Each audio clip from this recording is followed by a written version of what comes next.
Hi ಎಲ್ರಿಗೂ, ನಾನು Deesha Umesh. Welcome back to my YouTube channel. ಇವತ್ತಿನ ವಿಡಿಯೋಲಿ ನಾವು ಡಾರ್ಕ್ ಸರ್ಕಲ್ಸ್ ಬಗ್ಗೆ ಮಾತಾಡೋಣ, ಅದರ ಕಾಸಸ್ ಏನಿರುತ್ತೆ ಅಂಡ್ ನಾನು ನನ್ನ ಡಾರ್ಕ್ ಸರ್ಕಲ್ಸ್ ಗೋಸ್ಕರ ಏನ್ ಟ್ರೀಟ್ಮೆಂಟ್ ಮಾಡಿದೆ ಅನ್ನೋದನ್ನ ಹೇಳ್ತೀನಿ. So let's go.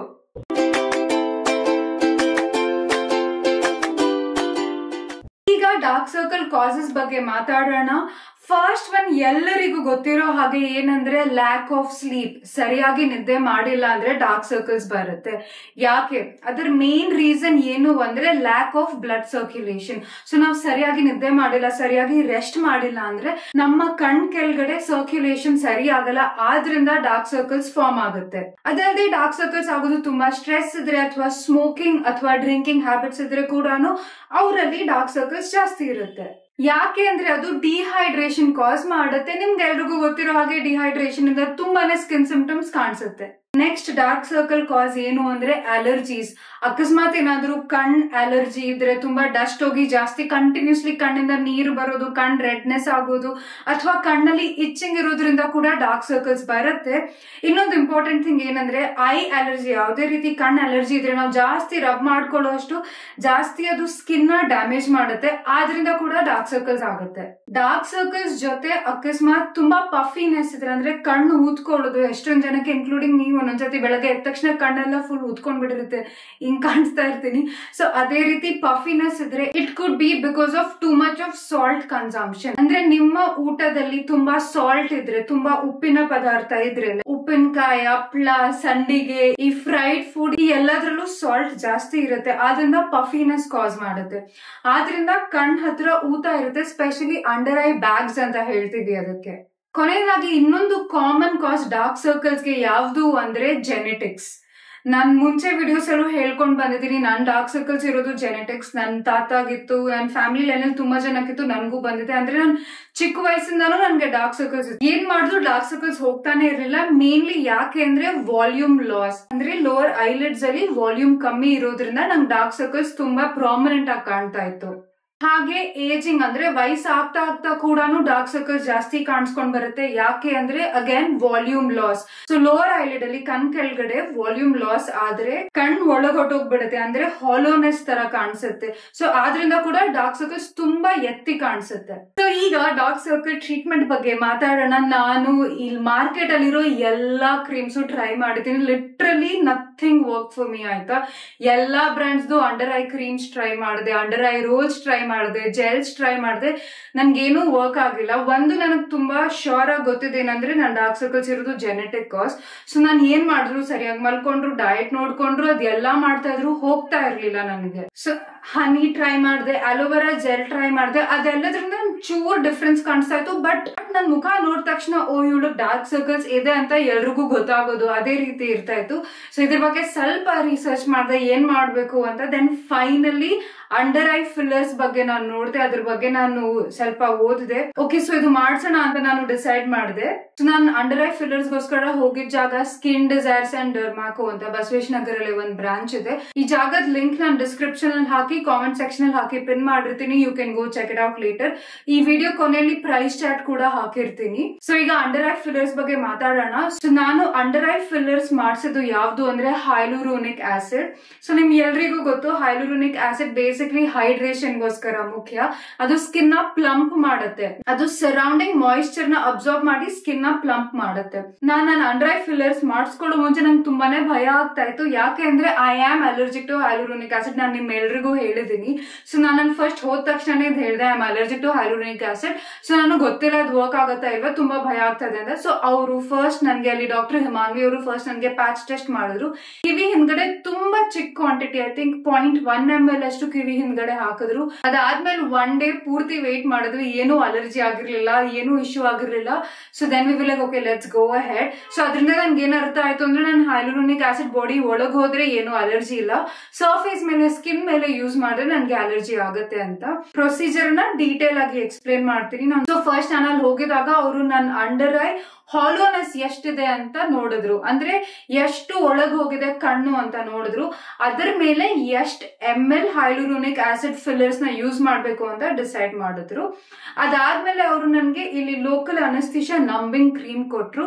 ನಿಮ್ಗೆ ಸೂಜಿಯಿಂದ ಏನಾದ್ರೂ ಭಯ ಇದ್ರೆ ಐ ಥಿಂಕ್ ಯೋಚನೆ ಮಾಡಿನ ಮಾಡಿಸ್ಕೊಳ್ಳಿ, ಯಾಕಂದ್ರೆ ಕಣ್ಣ ಹತ್ರನೇ ಸೂಜಿ ಹಾಕ್ತಾರೆ. ಸೊ ಒಂದು ವಾರ್ನಿಂಗ್ ಕೊಡ್ತಾ ಇದ್ದೀನಿ. ಇಲ್ಲಾಂದ್ರೆ ಲೋಕಲ್ ಅನಸ್ತೀಶಿಯಾ ಇಂಜೆಕ್ಟ್ ಮಾಡ್ತಾರೆ ಅವರು. ನನ್ಗೆ first time local anaesthesia inject ಮಾಡಿದ್ರು, but then I was like ಅಷ್ಟೊಂದು ಅವಶ್ಯಕತೆ ಇಲ್ಲ ಅಂತ ಹೇಳ್ಬಿಟ್ಟು ಆಮೇಲೆ ನೆಕ್ಸ್ಟ್ ಟೈಮ್ ನಂಬಿಂಗ್ ಕ್ರೀಮ್ ನ ಅಪ್ಲೈ ಮಾಡಿದ್ರು ಅವರು. ನಂಬಿಂಗ್ ಕ್ರೀಮ್ ಅಪ್ಲೈ ಮಾಡಿ ಒಂದು 30-40 ಮಿನಿಟ್ಸ್ ಆದ್ಮೇಲೆ ಅವರು ಫಿಲ್ಲರ್ಸ್ ನ ತಗೊಂಡ್ರು. ಫಿಲ್ಲರ್ಸ್ ನ ತಗೊಂಡ್ಬಿಟ್ಟು ಅಂಡರ್ ಐ ಇಲ್ಲಿ ಇಂಜೆಕ್ಟ್ ಮಾಡಿದ್ರು. ಅಂದ್ರೆ ಯಾವ ಜಾಗದಲ್ಲಿ ಕಣ್ ಹಾಲೋ ಇದೆ, ಯಾವ ಜಾಗದಲ್ಲಿ ಕಣ್ ಒಳಗೋಗಿದೆ ಅಂತ ಕಾಣಿಸುತ್ತೆ ಅಲ್ಲಿ ಇಂಜೆಕ್ಟ್ ಮಾಡಿದ್ರು. ಇಂಜೆಕ್ಟ್ ಮಾಡಿದ ತಕ್ಷಣ ಇಮಿಡಿಯೇಟ್ಲಿ ಅವರು ಮಸಾಜ್ ಮಾಡಿದ್ರು, ಮಾಯಿಶ್ಚರೈಸರ್ ಅಪ್ಲೈ ಮಾಡಿ ಕಣ್ ಕೆಳಗಡೆ ಮಸಾಜ್ ಮಾಡಿದ್ರು. ಸೊ ಎರಡೂ ಕಡೆ ಅದೇ ಮಾಡಿದ್ರು. ಎರಡು ಕಣ್ಣಲ್ಲಿ same ml same quantity use ಮಾಡೋದಂತ ಏನೂ ಇಲ್ಲ. ನಿಮ್ ಕಣ್ ಎಷ್ಟು ಒಳಗೋಗಿದೆ ಅದ್ರ ಮೇಲೆ ಒಂದ್ ಕಣ್ಣಗ್ ಜಾಸ್ತಿ ಒಂದ್ ಕಣ್ಣಗ್ ಕಮ್ಮಿ ಆ ತರ ಅವರು ಡಿಸೈಡ್ ಮಾಡ್ಬೋದು. So that is not an issue. ಅದಾದ್ಮೇಲೆ ಅಪ್ ಟು 48 hours ಮೇಕಪ್ ಏನು ಮಾಡಂಗಿಲ್ಲ ಅಂತ ಹೇಳಿದ್ರು. I was like okay fine. So ಅದಾದ್ಮೇಲೆ ಪೋಸ್ಟ್ ಕೇರ್ ಏನು ಅಂದ್ರೆ ಮನೆಗ್ ಬಂದಾದ್ಮೇಲೆ ನಾನು ಅಂಡರ್ ಐ ಮಾಯಿಶ್ಚರೈಸರ್ ಅಪ್ಲೈ ಮಾಡಿದೆ. ನಾನು ನಾರ್ಮಲ್ ಫೇಸ್ ಮಾಯಿಶ್ಚರೈಸರ್ ತಗೊಂಡು ಕಣ್ ಕೆಳಗಡೆ ಅಪ್ಲೈ ಮಾಡಿ ಅದನ್ನ ಮಸಾಜ್ ಮಾಡಿದೆ. ಸೊ ನಿಮ್ಗೆ ಯಾವ ಕಡೆ ಇರಬೇಕು ಆ ಕಡೆನ ಪುಷ್ ಮಾಡಿ ಅದನ್ನ ಮಸಾಜ್ ಮಾಡ್ಬೇಕು. ತುಂಬಾ ಜೆಂಟಲ್ ಆಗಿ ಮಸಾಜ್ ಮಾಡ್ಬೇಕು, ಯಾಕಂದ್ರೆ ಈ ಫಿಲ್ಲರ್ಸ್ ಲಿಕ್ವಿಡ್ ಇರುತ್ತೆ ಅಲ್ವಾ. ಸೊ ಗ್ರಾವಿಟಿ ಫೋರ್ಸ್ ಇಂದ ನೀವು ಓಡಾಡ್ತಾ ಇದ್ರೆ ಅಥವಾ ಒಂದೇ ಪೊಸಿಷನ್ ನಾನು ಹಿಂಗೆ ಮಲ್ಕೊಂಡ್ರೆ ಈ ಕಡೆ ಬರೋ ಚಾನ್ಸಸ್ ಇರುತ್ತೆ. ಆ ಫಿಲ್ಲರ್ ಸೆಟಲ್ ಆಗೋವರೆಗೂ ನೀವ್ ಅದನ್ನ ಡೈಲಿ ಸ್ಲೋಲಿ ಯಾವ ಪೊಸಿಷನ್ ಅಲ್ಲಿ ಬೇಕು ಆ ಪೊಸಿಷನ್ ಅಲ್ಲಿ ಮಸಾಜ್ ಮಾಡ್ಬೇಕು. So usually 3 days I think is enough. ನನಗ್ 3 ದಿನ ಸಾಕಾಯ್ತು, ಅದು ಹೋಗಿ ಸೆಟಲ್ ಆಯ್ತು, ಸೆಟ್ ಆಯ್ತು. ಸೊ ಎನಿವೇಸ್ ಇದು ನನ್ನ ಅಂಡರ್ ಐ ಫಿಲ್ಲರ್ಸ್ ನ ಕತೆ. ಅಂಡ್ ಡಾಕ್ಟರ್ ಹಿಮಾನ್ವಿ ಏನ್ ಹೇಳಿದ್ರು ಅಂದ್ರೆ usually fillers up to 2 years ಇರುತ್ತೆ ಅಂತ. ನನಗೆ 1.5 ವರ್ಷ ಅಷ್ಟಿತ್ತು. ಸೊ ನಾನು ಕೇಳಿದೆ ಯಾಕೆ 2 years ಇರಲಿಲ್ಲ ಅಂತ. ಅವ್ರು ಹೇಳಿದ್ರು ನಿಮ್ ಲೈಫ್ ಸ್ಟೈಲ್ ಮೇಲೆ ಡಿಪೆಂಡ್ ಆಗುತ್ತೆ, ವಿಚ್ ಇಸ್ ವೆರಿ ಟ್ರೂ. ಯಾಕಂದ್ರೆ ಒಂದೊಂದ್ಸತಿ ನಾನು ಬರೀ 4 hours ಮಲ್ಕೊಳ್ತೀನಿ, ಒಂದೊಂದ್ಸತಿ 12 hours ವರ್ಗೂ ನಿದ್ದೆ ಬರುತ್ತೆ. ಸೊ ಅದು ಕೆಲ್ಸದ ಮೇಲೆ ಡಿಪೆಂಡ್ ಆಗುತ್ತೆ. ನನ್ ಪ್ಯಾಟರ್ನ್ ಅಂತೂ ಫಿಕ್ಸ್ ಇಲ್ಲ, ಮಲ್ಕೊಳ್ಳೋದು ಎದೊಳೋದು ಪ್ಯಾಟರ್ನ್ ನನ್ನ ಲೈಫ್ ಸ್ಟೈಲ್ ಆಗಿರ್ಲಿ. ಒಂದೊಂದ್ಸತಿ ಫುಲ್ ರಿಲ್ಯಾಕ್ಸ್ ಆಗಿರುತ್ತೆ, ಒಂದೊಂದ್ಸತಿ ತುಂಬಾ ಸ್ಟ್ರೆಸ್ಫುಲ್ ಆಗಿರುತ್ತೆ. ಸೊ ಆ ತರ ಹ್ಯಾಬಿಟ್ಸ್ ಅಥವಾ ಲೈಫ್ ಸ್ಟೈಲ್ ಹ್ಯಾಬಿಟ್ಸ್ ಇರೋದ್ರಿಂದ ನಿಮ್ಗೆ 2 years ಪ್ರಾಬ್ಲಿ ಲಾಸ್ಟ್ ಆಗಿಲ್ಲ ಅಂತ ಹೇಳಿದ್ರು. ಈ ಅಂಡರ್ ಐ ಫಿಲ್ಲರ್ಸ್ ನ ಮೇಂಟೈನ್ ಮಾಡೋದು ಇನ್ನೊಂದು ಏನಂದ್ರೆ ಪ್ರತಿ ರಾತ್ರಿ ನೀವು ಮಾಯಿಶ್ಚರೈಸರ್ ಅಪ್ಲೈ ಮಾಡಿದ್ರೆ ಅದು ಹೈಲುರೋನಿಕ್ ಆಸಿಡ್ ಆ ಮಾಯಿಶ್ಚರ್ ನ ಅಬ್ಸಾರ್ಬ್ ಮಾಡುತ್ತೆ. ಸೊ ಆದ್ರಿಂದ ಕಣ್ಣು ಇಲ್ಲಿ ಕೆಳಗಡೆ ಪ್ಲಂಪ್ ಆಗೇ ಇರುತ್ತೆ. ನೀವ್ ಎಷ್ಟು ಮೇಂಟೈನ್ ಮಾಡ್ತೀರೋ ಅಷ್ಟು ದಿನ ಬರುತ್ತೆ ಅಂತ ಹೇಳಕ್ ಇಷ್ಟಪಡ್ತೀನಿ. ಅದಲ್ಲದೆ ಫಿಲ್ಲರ್ಸ್ ಆಗಿ ಅಟ್ಲೀಸ್ಟ್ ಫಾರ್ 1 week ತುಂಬಾ ಸ್ಟ್ರೆಸ್ಫುಲ್ ಆಕ್ಟಿವಿಟೀಸ್ ಏನು ಮಾಡಕ್ ಹೋಗ್ಬೇಡಿ. ನಾನು ಹೇಳ್ದಂಗೆ ನೀವ್ ಯಾವ ಕಡೆ ಯಾವ ಪೊಸಿಷನ್ ಅಲ್ಲಿ ಮೂವ್ ಆಗ್ತೀರಾ ಆ ಕಡೆ ಹೋಗಿ ಫಿಲ್ಲರ್ಸ್ ಕೂತ್ಕೊಳ್ಳೋ ಚಾನ್ಸಸ್ ಜಾಸ್ತಿ ಇರುತ್ತೆ. ಹಾಗೆ ಇನ್ನೊಂದು ಅಡ್ವೈಸ್ ಏನ್ ಕೊಡಕ್ ಇಷ್ಟಪಡ್ತೀನಿ ಅಂದ್ರೆ ನಮ್ ಡಾಕ್ಟರ್ ಹಿಮಾನ್ವಿನು ಸೇಮ್ ಹೇಳಿದ್ರು, ಅಂಡರ್ ಐ ಫಿಲ್ಲರ್ಸ್ ಮಾಡ್ಕೊಳ್ತಾ ಇರ್ಬೇಕಾದ್ರೆ it's okay to under fill. ಅಂದ್ರೆ ಕಮ್ಮಿ ಫಿಲ್ಲರ್ಸ್ ಹಾಕಿದ್ರೆ ಪರವಾಗಿಲ್ಲ, ಆಮೇಲೆ ಮತ್ತೆ ಜಾಸ್ತಿ ಹಾಕ್ಬೋದು. ಒಂದೇ ಸತಿ ಜಾಸ್ತಿ ಫಿಲ್ಲರ್ಸ್ ಹಾಕಿದ್ರೆ ತುಂಬಾ ಜನಕ್ಕೆ ನಾನು ಯೂಟ್ಯೂಬ್ ಅಲ್ಲೆಲ್ಲ ನೋಡಿದೀನಿ, ಫುಲ್ ದಪ್ಪ ಊದ್ಕೊಂಡ್ಬಿಡುತ್ತೆ, ಹಿಂಗ್ ಆಚೆನೆ ಬಂದ್ಬಿಡುತ್ತೆ. ಆ ಫಿಲ್ಲರ್ಸ್ ಹೇಗ್ ವರ್ಕ್ ಆಗುತ್ತೆ ಅಂದ್ರೆ ಅವ್ರು ಸ್ವಲ್ಪ ಹಾಕಾದ್ಮೇಲೆ ನಾವು ಹೇಗೆ ಮಾಯಿಶ್ಚರೈಸರ್ ಅಪ್ಲೈ ಮಾಡಿ ಮೇಂಟೈನ್ ಮಾಡ್ಕೊಂಡು ಹೋಗ್ತೀವೋ ಅವಾಗ ಅದು ಹಿಂಗ್ ಫಿಲ್ ಆಗ್ತಾ ಬರುತ್ತೆ. ಸೊ ಜಾಸ್ತಿ ಫಿಲ್ಲರ್ಸ್ ಫಸ್ಟ್ ಹಾಕ್ಬಿಟ್ರೆ ದಿನ ಜಾಸ್ತಿ ಆಗೋ ಚಾನ್ಸಸ್ ಇರುತ್ತೆ. ಮತ್ತೆ ಇನ್ನೊಂದ್ ಏನಂದ್ರೆ ಫಿಲ್ಲರ್ಸ್ ಹಾಕಿದಾಗ ಯಾವ್ದೇ ರೀತಿ ನೆಗಡಿ ಶೀತ ಏನಾದ್ರೂ ಇದ್ರೆ ಮತ್ತೆ ಊದ್ಕೊಳ್ಳೋ ಚಾನ್ಸಸ್ ಜಾಸ್ತಿ ಇರುತ್ತೆ, ಯಾಕಂದ್ರೆ ನೀರ್ ಜಾಸ್ತಿ ತುಂಬಿಕೊಳ್ಳುತ್ತೆ. And under eye fillers result ನೀವು ಪೂರ್ತಿ ನೋಡ್ಬೇಕಂದ್ರೆ ಅಟ್ಲೀಸ್ಟ್ 1 week ವೇಟ್ ಮಾಡ್ಬೇಕು. ಈಗ ಪ್ರೈಸ್ ಚಾರ್ಟ್ ಹಾಕ್ತಾ ಇದೀನಿ, ಸೊ ನೀವು ಇದನ್ನ ಹೋಗಿ ಚೆಕ್ ಮಾಡಬಹುದು. ಇವಾಗೆ ಒಂದ್ ಮಾತು ಕ್ಲಿಯರ್ ಮಾಡ್ಬಿಡ್ತೀನಿ, ಅಂಡರ್ ಐ ಫಿಲ್ಲರ್ಸ್ ಏನಿದೆ ಅದು ಡಾರ್ಕ್ ಸರ್ಕಲ್ಸ್ ಡಾರ್ಕ್ನೆಸ್ ನ ಅಷ್ಟೊಂದು ಕಮ್ಮಿ ಮಾಡೋದಿಲ್ಲ. ಕಣ್ದು ಏನ್ ಹಾಲೋನೆಸ್ ಇರುತ್ತೆ ಅಲ್ಲ ಅದನ್ನ ಕಮ್ಮಿ ಮಾಡುತ್ತೆ. ಇಲ್ಲಿ ಫಿಲ್ ಮಾಡ್ಬಿಟ್ಟು ಅದ್ ಕಣ್ ಒಳಗೋಗಿರೋದನ್ನ ಕಮ್ಮಿ ಮಾಡುತ್ತೆ, ಬಟ್ ಡಾರ್ಕ್ನೆಸ್ ನ ಅಷ್ಟೊಂದು ಕಮ್ಮಿ ಮಾಡೋದಿಲ್ಲ. ತುಂಬಾ ಜನಕ್ಕೆ ಡಾರ್ಕ್ ಸರ್ಕಲ್ಸ್ ಕಣ್ ಒಳಗೋಗಿರೋದ್ರಿಂದಾನೇ ಅಷ್ಟೊಂದು ಎತ್ತಿ ಕಾಣಿಸುತ್ತೆ, ರಾದರ್ ದನ್ ಡಾರ್ಕ್ನೆಸ್. ಅಂದ್ರೆ ಕಣ್ ಕೆಳಗಡೆ ಅಷ್ಟು ಕಪ್ ಇರೋದಕ್ಕಿಂತ ಕಣ್ ಜಾಸ್ತಿ ಒಳಗೋಗಿರೋದ್ರಿಂದಾನೇ ಎತ್ತಿ ಕಾಣಿಸುತ್ತೆ. ನನಗೆ ಅಂಡರ್ ಐ ಫಿಲ್ಲರ್ಸ್ ಆ ಹಾಲೋನೆಸ್ ನ ಫಿಲ್ ಮಾಡಕ್ ಹೆಲ್ಪ್ ಮಾಡ್ತು. ಡಾರ್ಕ್ನೆಸ್ ಗೆ ಈಗೂ ಕೂಡ ನಾನು ಆಲೋವೆರಾ ಅಥವಾ ಹನಿ ಅದನ್ನೆಲ್ಲ ಟ್ರೈ ಮಾಡ್ತಾ ಇದೀನಿ, ಬಟ್ ಪೂರ್ತಿ ಕಂಪ್ಲೀಟ್ಲಿ ಹೋಗಿಲ್ಲ. ಮತ್ತೆ ಕ್ಲಿಯರ್ ಆಗಿ ಹೇಳ್ತಾ ಇದ್ದೀನಿ, ಇದು ಹಾಲೋನೆಸ್ ಗೆ ಅಂತೂ 100% ಹೆಲ್ಪ್ ಮಾಡುತ್ತೆ, ಬಟ್ ಡಾರ್ಕ್ನೆಸ್ ಗೆ ಅಷ್ಟೊಂದು ಹೆಲ್ಪ್ ಮಾಡೋದಿಲ್ಲ. ನೀವ್ ಯಾವ್ದಾದ್ರು ಡಾರ್ಕ್ ಸರ್ಕಲ್ಸ್ ಗೆ ಪ್ರಾಡಕ್ಟ್ ಯೂಸ್ ಮಾಡಿ ನಿಮಗ್ ವರ್ಕ್ ಆಗಿದ್ರೆ ಪ್ಲೀಸ್ ನನ್ಗೆ ತಿಳಿಸಿ, ನಾನು ಟ್ರೈ ಮಾಡ್ತೀನಿ.